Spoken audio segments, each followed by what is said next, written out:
A crocodile in the kitchen. Florence was thirsty. Despite it being the middle of the night, Florence swung her bare feet out of bed, padded across her bedroom floor, and went to get a glass of cool water. The house was dark, but Florence did not want to turn on a light in case it disturbed anyone else sleeping. So instead, she carefully made her way through the house. The kitchen light wouldn't wake anybody, so her hand snaked around the doorframe to search out the switch. And with a click, she was soon blinking rapidly as her eyes adjusted to the brightness. There, straight in front of her, there was somebody stood at the sink. No, not somebody, a crocodile, and he was getting a glass of water. He looked somewhat surprised to have been caught and had frozen his movement with one hand on the faucet and the other clutching the empty glass.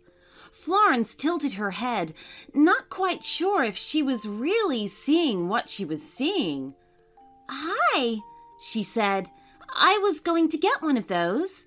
The crocodile, now realizing that it was just a little girl, smiled a menacing smile and filled up his glass.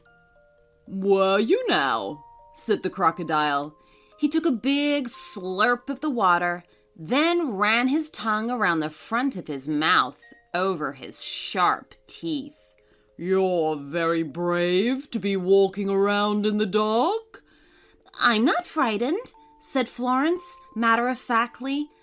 "I'm very careful. I hold on to the handrail on the stairs, watch my feet, and try not to bump into anything." "Humph!" snorted the crocodile. He wasn't very impressed. "That's not at all that brave," he said. "I was brave at gymnastics," added Florence, pulling out a kitchen chair and sitting down. "Sometimes I think I'm going to fall, but I always try to do my best. Do you like gymnastics?" "Gymnastics?" repeated the crocodile. "No, of course not. I'm a crocodile. Crocodiles like to move as little as possible and then gobble up anyone that gets too close." This last bit was said with a big, toothy grin. "Aren't you afraid to be close to a wild animal?" "Not really," said Florence. "We've got chickens, and I look after them, and sometimes that means I have to pick them up. I'm very brave around them." The crocodile huffed. "Huh! A crocodile is hardly the same as a chicken," he said, looking insulted. "Aren't you even a little frightened that I'm bigger than you?"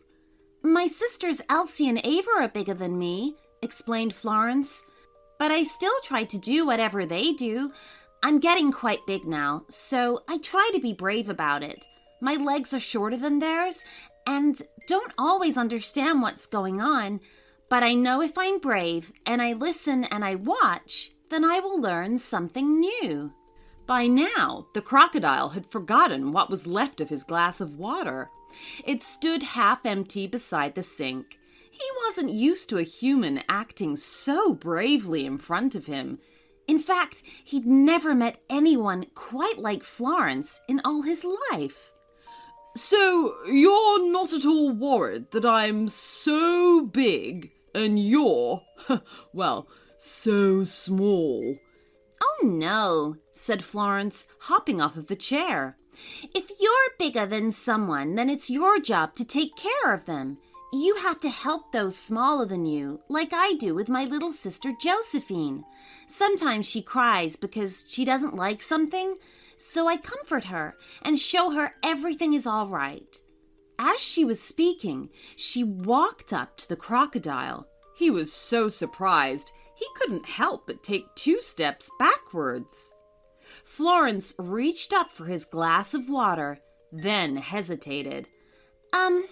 Please may I have a drink of your water?"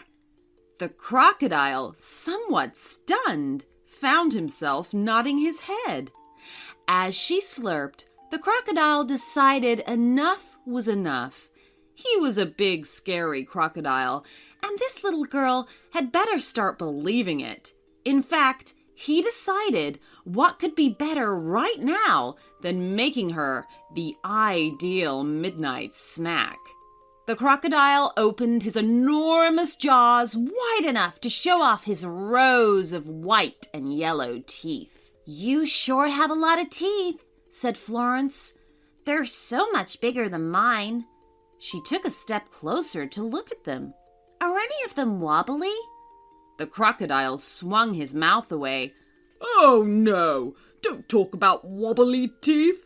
I have a loose tooth and I don't like it." Florence suddenly felt very sorry for the big crocodile. "A wobbly tooth doesn't hurt," she explained. "It needs to come out so a new big tooth can grow. You just need to be brave about it." Something inside the crocodile snapped as he became very angry indeed. Who was this little girl to tell him, a great big crocodile, to be brave? Who did she think she was, walking up to him as if he was nothing but a gecko? Well, he'd show her. He'd teach her a lesson, sure enough. And it would be the last lesson she'd ever learn, because he was going to gobble her up right now. He stretched open his jaws and leaned in to where Florence stood beside him, and froze, because Florence had her mouth wide open too, showing 2 tiny rows of her entire teeth. "Look," she said, "I've got a wobbly tooth too." And she reached into her open mouth and gave it a good wobble. The crocodile's eyes went wide, and then Florence did something really remarkable. She pulled the tooth out. "There," she said. "It was so wobbly, it didn't hurt at all." But the crocodile was no longer listening. In fact, the crocodile was no longer even in the kitchen. He was running down the street as fast as his stumpy legs could carry him. "Ah, what a nice crocodile," said Florence, and went back to bed. The end. So that you don't miss a single episode, just click that subscribe button.